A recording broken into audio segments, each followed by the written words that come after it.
오늘은 그 아버지의 추억이라는 얘기를 가지고 말씀을 드리겠습니다.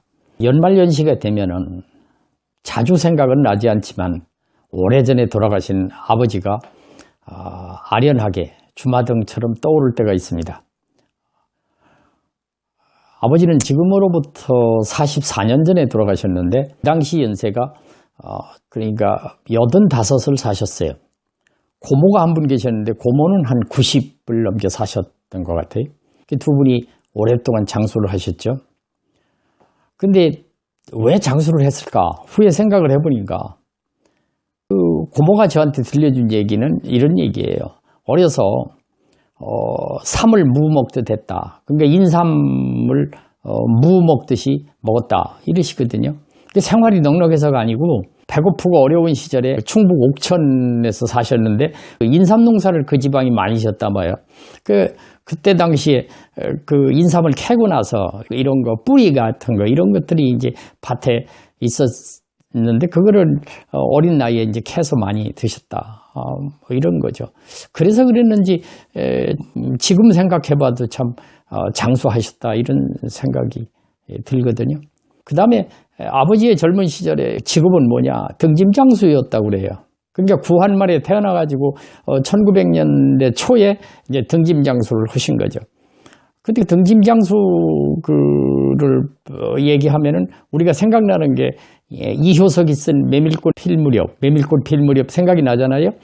무슨 봉평장, 대화장, 뭐 제천장 이러면서 뭐 메밀꽃, 달밤의 메밀꽃, 뭐 냇물, 뭐 노새 뭐 이런 거, 친구들 뭐 이런 거 이 생각이 나는데 사실 아버지는 그런 그 메밀꽃 필 무렵에 나오는 허생원 같은 그런 이 인상은 아니셨어요. 한학자 같은 이런 인상을 가시셨고 또 친구들도 보면은 다 품격 있는 그런 분들이 아니었나 이렇게 생각이 됩니다. 아버지가 그 등짐장사 얘기를 제 어렸을 때 들려주셨는데 뭔 얘기를 하는가 하면 해장팔십리 얘기를 해요. 그 해장팔십리라는 뜻이 뭔가 하니 이 등짐장수가 이렇게 짐을 짊어지고 이 장에서 저 장으로 옮겨가려고 그러면 새벽에 길을 떠나는데 캄캄할 때 떠납니다. 떠나는데 해장팔십리라는 말이 그 80리를 걸어가야 된다는 거예요. 새벽에.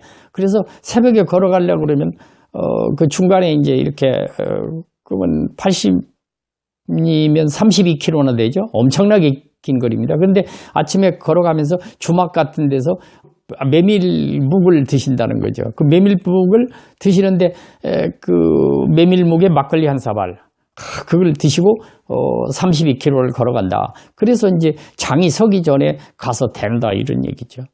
그런데 후에 메밀묵을 먹어보니까 청포묵이라든지 이 도토리묵에 비해서는 맛이 좀 떨어지더라고요.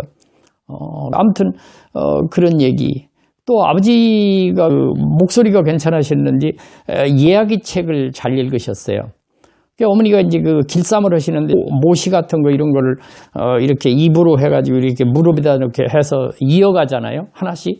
여름 겨울 할 것 없이 그 일을 하시는데 등잔불 밑에서 아버지가 책을 읽습니다. 그때 읽는 책이 뭔가 봤더니 장화홍련종, 뭐 그 홍길동전, 그 다음에 그 옥루몽.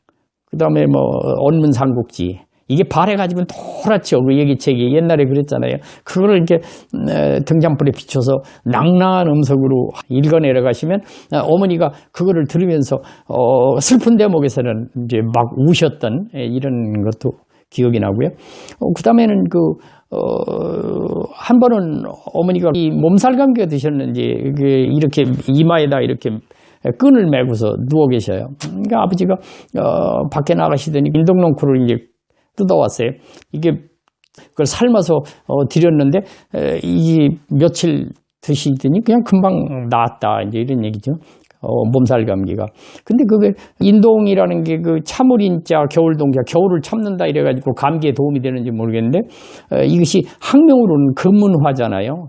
금 같은 색깔, 은 같은 색깔이 난다. 금은화를 가리켜서 이제 인동꽃이라고 이렇게 합니다.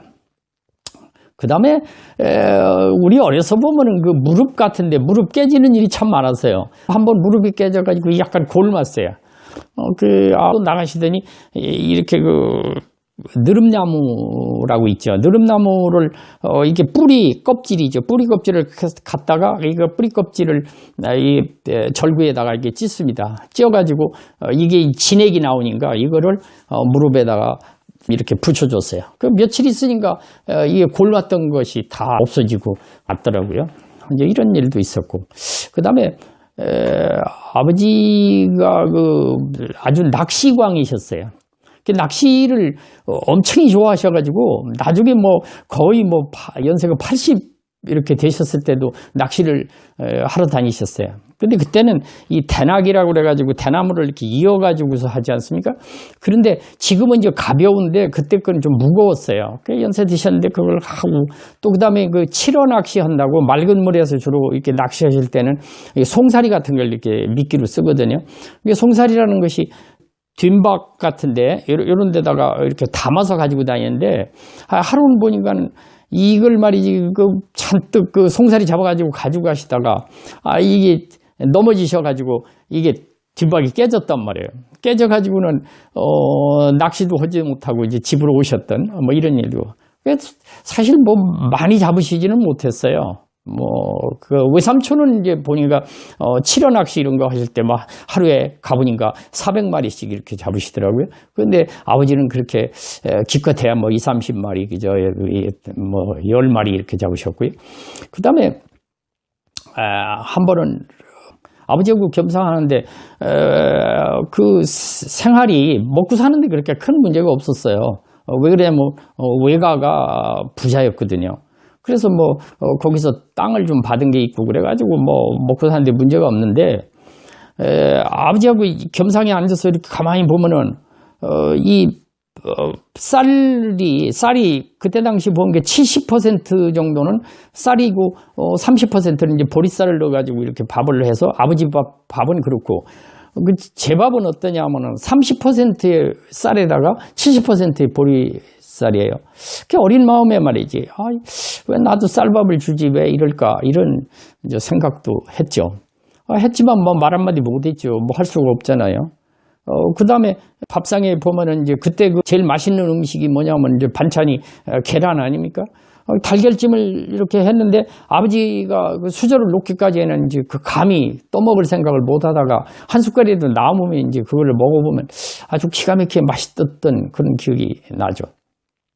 마지막으로 아버지에 대한 그 추억 중에 가장 아팠던 기억은 1970 몇 년도로 기억을 합니다. 그 당시에 이 서울로 모셔서 같이 지냈어요.